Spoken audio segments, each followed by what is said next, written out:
La série commence avec Danny Rand, et on voit qu'il a l'air complètement SDF. Bref, Danny entre maintenant dans une énorme entreprise. Il sait que c'est une boîte de technologie et c'est censé être l'entreprise de Wendell Rand, son père, et d'un gars qui s'appelle Harold Meacham. En gros, Danny a parlé avec la réceptionniste et lui a demandé de rencontrer Harold Meacham, l'associé de son père dans l'entreprise. Évidemment, la réceptionniste est surprise parce que le mec devant elle a l'air d'un SDF. Alors elle appelle la sécurité, et franchement, ils arrivent vite, mais ils repartent aussi. Mais Danny ne part pas, il revient une deuxième fois à l'entreprise, et cette fois-ci il utilise ses incroyables capacités de combat. Il tabasse toute la sécurité, et avec un style impeccable, il prend l'ascenseur de l'entreprise et monte jusqu'au bureau du directeur, Harold Meacham. Mais il ne trouve pas le directeur Harold, il trouve Ward Meacham et sa sœur Joy Meacham, les enfants de Harold. S'il ne les voyait pas, Danny ne les reconnaîtrait pas vraiment, mais en se concentrant sur eux, il réalise que c'est Ward et Joy, les enfants de Harold, l'associé de son père. Alors Danny essaie et leur dit qu'il est le fils de Wendell Rand et qu'il veut leur parler maintenant. C'est urgent. Là, Joy et Ward sont super surpris parce que normalement, Danny, son père Wendell et sa mère Heather sont morts il y a 15 ans dans un accident d'avion au-dessus des montagnes de l'Himalaya. Donc ils pensent tous les deux que ce Danny est un escroc.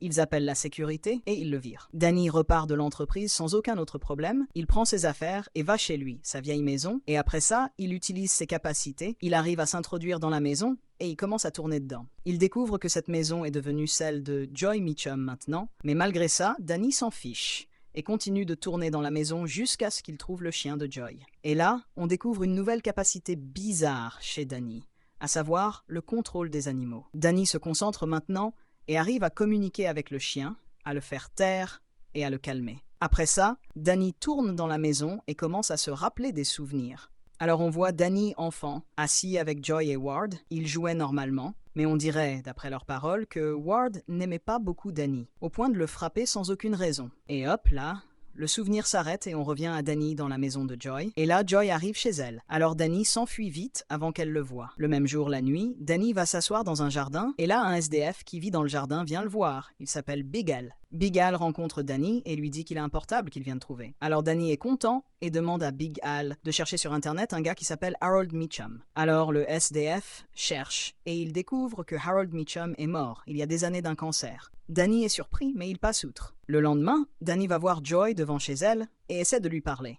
Mais Joy ne le laisse pas faire et elle allait appeler la police. Alors Danny s'enfuit, et pendant qu'il s'enfuyait, une voiture a failli le percuter, mais avec une rapidité instinctive, il saute par-dessus la voiture, et ça surprend Joy, qui réalise que Danny a des capacités spéciales. Bref, après ça, Danny va se poser quelque part, et il commence à communiquer avec un oiseau. Il le contrôle, et vole et voit littéralement à travers ses yeux. Mais peu après, une fille passe par là, et pense que Danny est un mendiant. Alors elle lui donne de l'argent. Danny arrête ce qu'il faisait, et parle avec cette fille. Et pour info, elle s'appelle Colleen Wing et c'est une prof d'arts martiaux. Danny lui dit maintenant qu'il n'est pas un mendiant, mais Colleen s'en fiche de lui et continue d'accrocher des affiches pour son club de sport où elle entraîne. Alors Danny prend l'affiche, se met bien et demande à Colleen de travailler avec elle. Mais Colleen le voit comme un SDF, alors elle refuse et le vire. En même temps, Joy était à l'entreprise et rencontre son frère Ward. Ils apprennent alors que le gars qui prétend être Danny est venu la voir aujourd'hui et qu'il possède une capacité surnaturelle étrange. Toute cette situation inquiète Ward,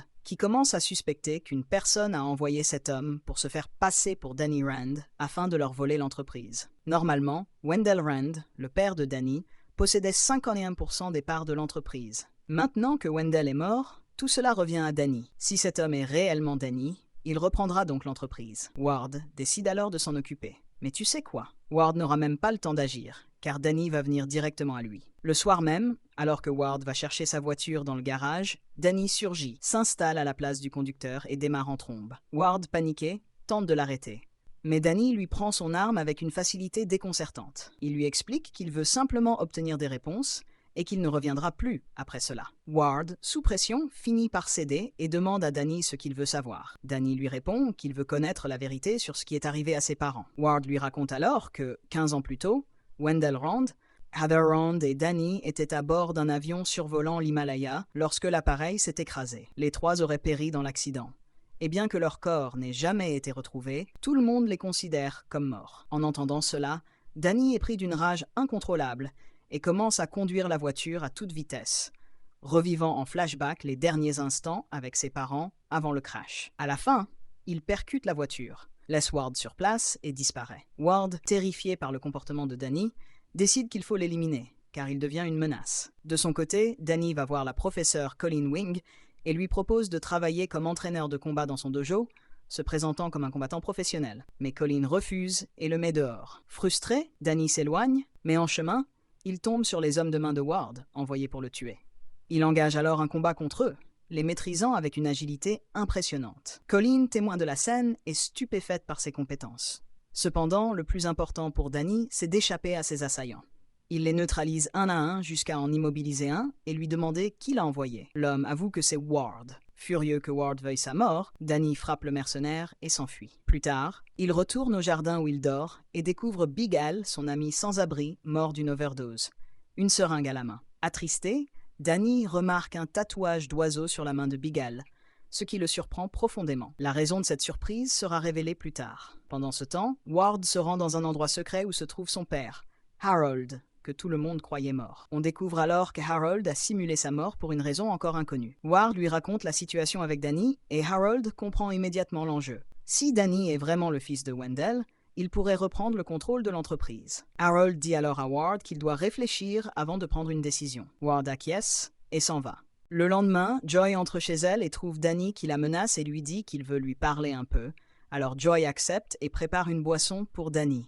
Alors Danny boit cette boisson et hop, Danny commence à se sentir mal parce que la boisson contient un narcotique et il commence à s'évanouir. Et pendant que Danny s'évanouissait, il voit des souvenirs du passé. Il se voit enfant dans l'avion avec son père Wendell et sa mère Heather. Il voit que l'avion se détruit. Sa mère s'envole et bien sûr elle meurt. Et Wendell dit au revoir à l'enfant encore parce qu'il sait qu'il va mourir aussi. Et le souvenir s'arrête là. Et après ça, il commence à se voir dans un endroit enneigé sur les montagnes de l'Himalaya avec 2 personnes asiatiques devant lui. Et bien sûr, on saura ce que signifie tout ce souvenir plus tard. Bref, Danny se réveille enfin maintenant et se retrouve dans un hôpital attaché avec 2 personnes devant lui qui l'examinent et lui donnent une injection en disant « Danny a encore eu une crise ». C'est quoi ça? C'est quoi ça? C'est quoi tout ce discours? Si on veut comprendre tout ce discours, mon ami, il faut aller voir Joy et Ward maintenant, qui étaient assis en train de parler ensemble. Et on apprend que ce sont eux qui ont emmené Danny dans cet hôpital en s'entendant entre eux. Et sache que Joy se sent coupable parce que Joy, mon ami, est un peu plus gentille que Ward et ne fait rien de mal au point qu'elle ne sait même pas que son père est vivant jusqu'à maintenant. Et on va voir Danny. Et on voit que Danny est assis maintenant avec un docteur qui s'appelle Simon, et Danny n'arrête pas de lui demander ce qu'il fait là, mais ce docteur Simon ne lui répond pas et essaie de tuer Danny. Mais peu après, des infirmiers arrivent sur place et l'éloignent. Et il s'avère que ce docteur Simon est en fait un patient de l'hôpital, pas plus que ça. Peu de temps après, le vrai docteur vient voir Danny, et ce docteur dit à Danny qu'il veut qu'il lui raconte tout. Comment il est Danny, le fils de Wendell et Heather, et comment il est encore vivant après que l'avion s'est écrasé avec eux au-dessus des montagnes de l'Himalaya. Alors Danny raconte et dit à ce docteur que malgré la destruction de l'avion, il en est sorti indemne et s'est retrouvé sur les montagnes de l'Himalaya dans la neige. Et de nulle part, 2 personnes sont venues à Danny, Shadak et Chi, qui sont des moines d'une secte bizarre. Et Shadak et Chi, eux, ils ont pris Danny et l'ont élevé. Et ce sont eux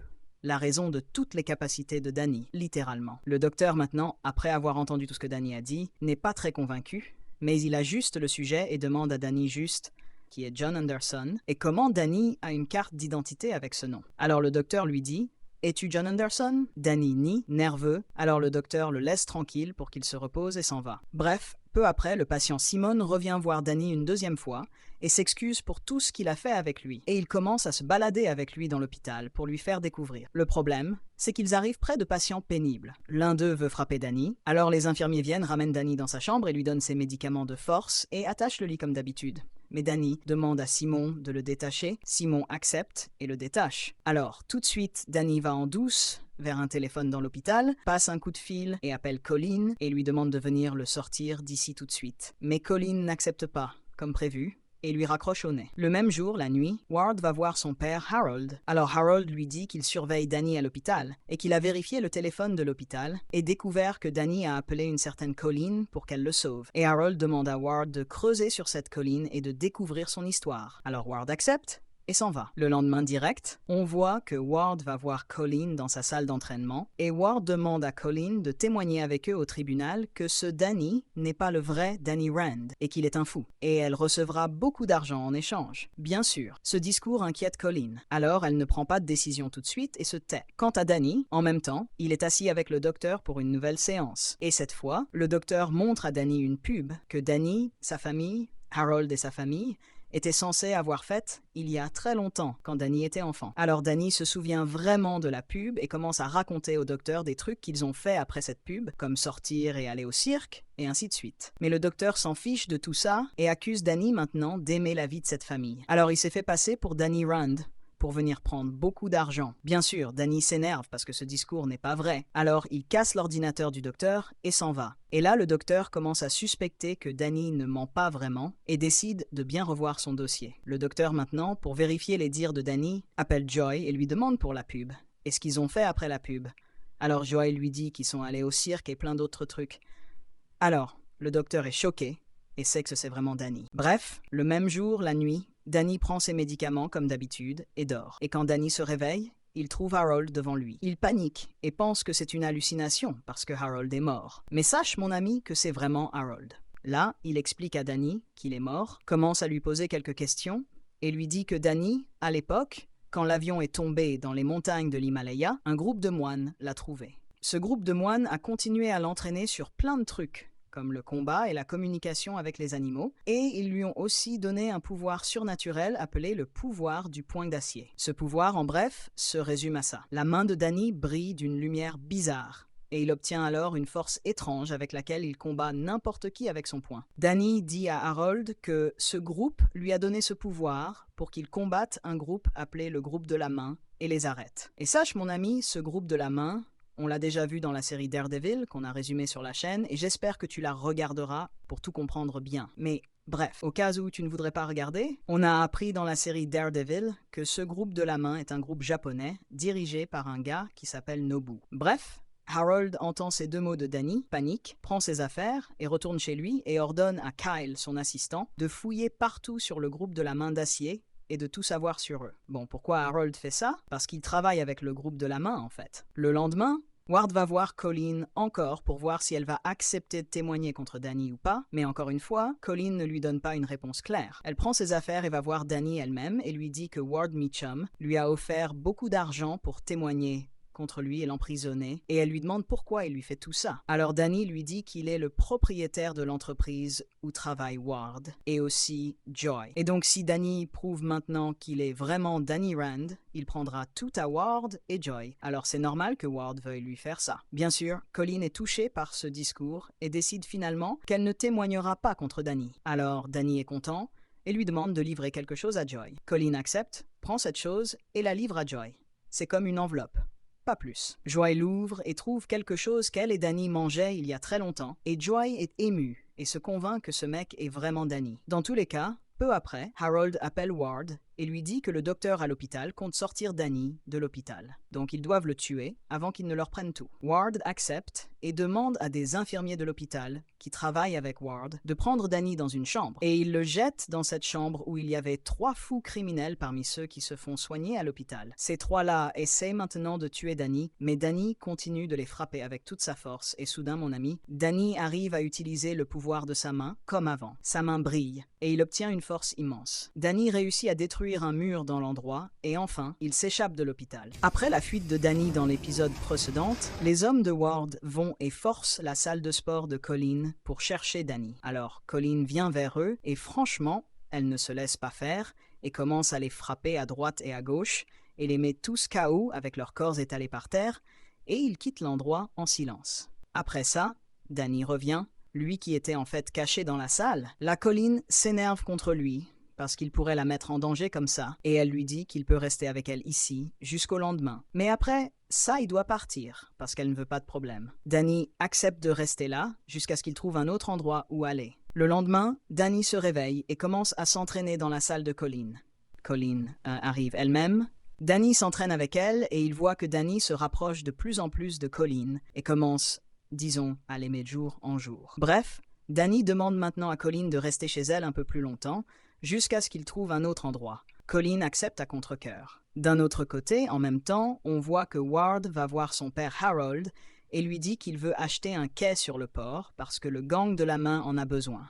Et Harold dit à Ward qu'il veut que ce soit Joy qui achète ce quai, parce que Joy est la seule qui peut convaincre le propriétaire du quai de le vendre. Alors Ward accepte et s'en va. Après que Ward s'en va, on voit que quelqu'un arrive chez Harold maintenant. On ne le voit pas, mais cette personne vient du gang de la main et menace Harold maintenant, parce qu'il est sorti et a rendu visite à Danny à l'hôpital, alors que c'était interdit. Et avant que Harold ne puisse répondre, cette personne lui demande de mettre sa main sur une vitre pour qu'il s'habitue. Alors Harold le fait vraiment sous la contrainte. Le lendemain, Ward s'assoit avec Joy et lui demande de demander au proprio de vendre le quai du port. Joy accepte et parle ensuite avec lui de Danny et de ce qu'ils vont faire avec lui. Les deux réfléchissent et à la fin, ils décident qu'ils vont lui donner un peu d'argent comme ça et le faire taire. Et basta. En effet, peu après, Joy va chez elle et trouve Danny qui l'attend devant chez elle. Alors Joy lui palmement et entre dans la maison. Elle lui dit maintenant qu'elle a trouvé une solution. C'est qu'ils vont lui donner 100 millions de dollars, littéralement, et en échange, il s'éloigne d'eux et de l'entreprise et de tout, mais il doit changer de nom pour ne plus jamais pouvoir réclamer ses droits sur l'entreprise. À ce moment-là, Danny est contrarié par les paroles de Joy parce qu'elle essaie maintenant de l'acheter avec de l'argent, alors il la laisse et s'en va. Et Danny décide qu'il va récupérer son droit lui-même, quoi qu'il arrive. Pour faire ça, Danny va voir l'avocate Jerry.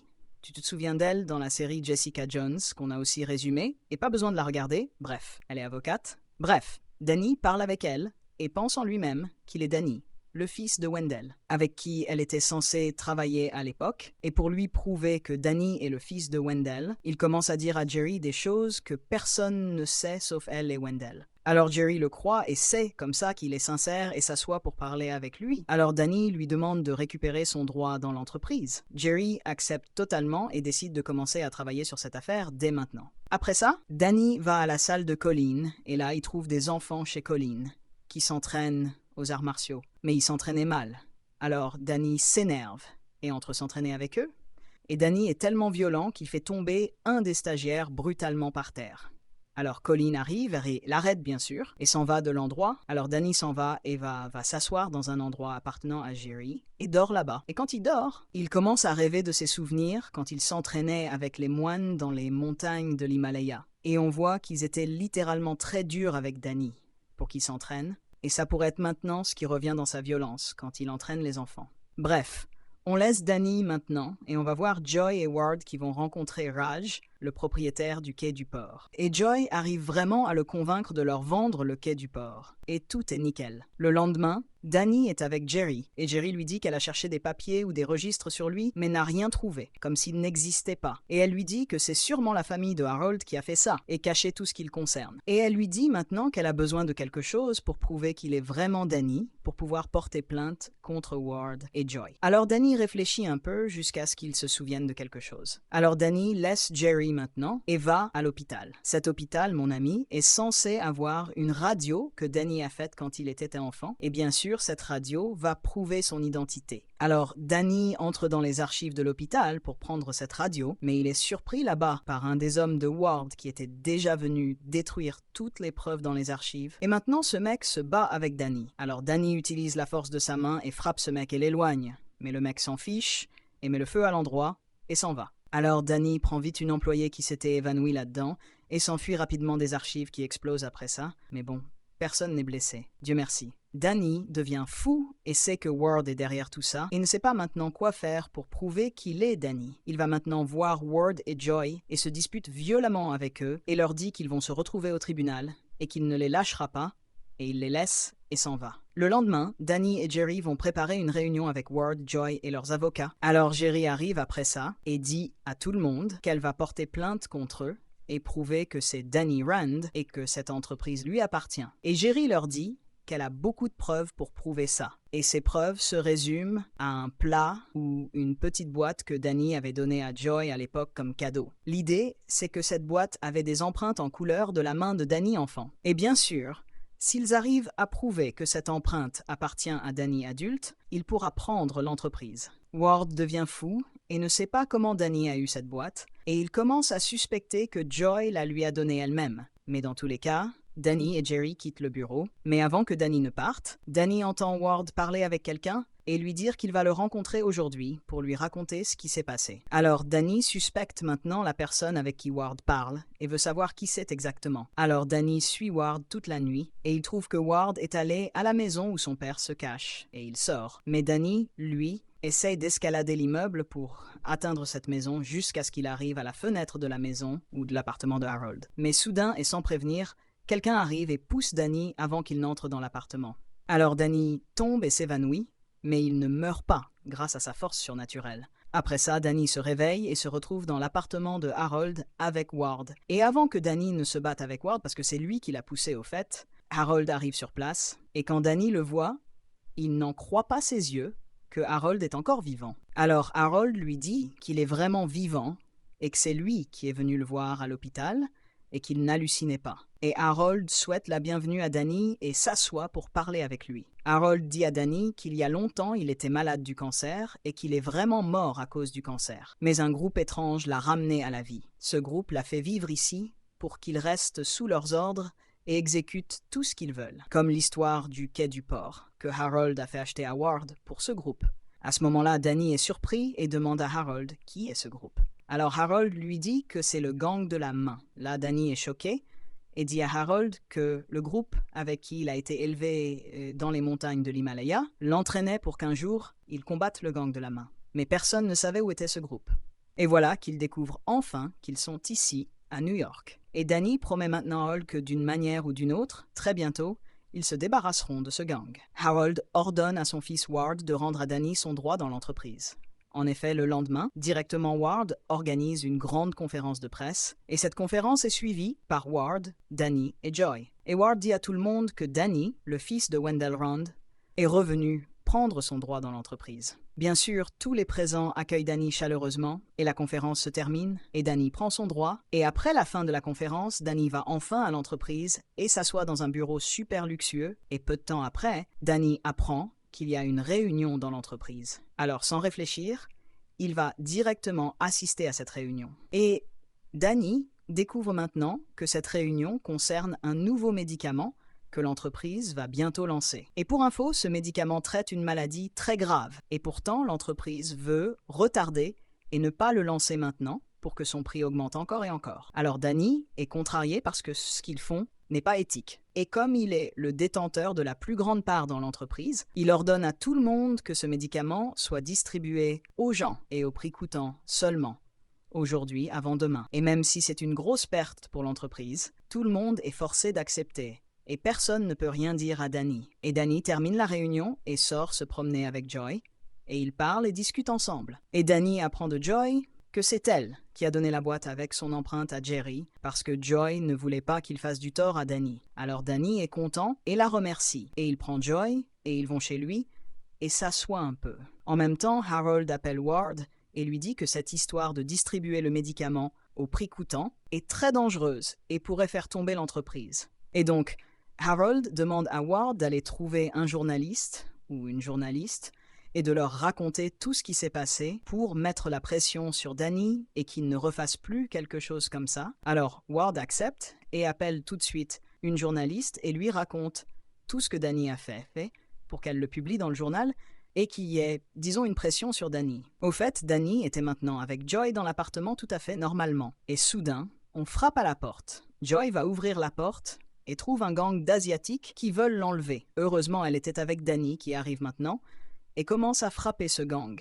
et leur donne une leçon. Ils se débarrassent d'eux. Le gang a peur et s'enfuit. Et pendant qu'ils s'enfuyaient, un du gang dit qu'ils vont aller se cacher dans les sables d'or. Et pour info, ils ont dit ça en chinois. Et ils pensaient que Danny ne comprendrait pas, mais Danny a très bien compris leurs paroles et décide de découvrir ce que sont ces sables d'or. Et pour que Danny sache ce que sont ces sables d'or, il prend Joy maintenant et ils vont à la salle de Colleen.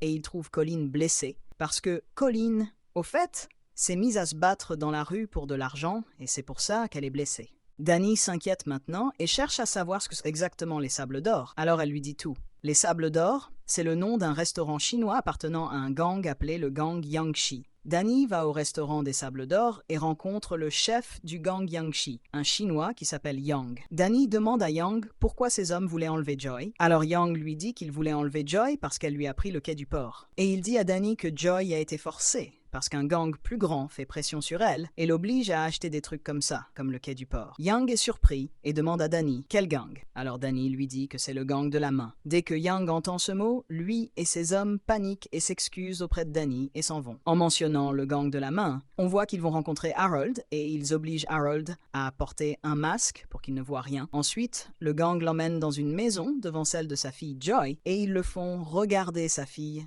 sans qu'elle le voie, parce qu'elle croit qu'il est mort. Il y a la chef du gang, et on découvre que c'est Madame Gao, qu'on a déjà vue dans la série Daredevil. Harold remarque que Joy, sa fille, est blessée.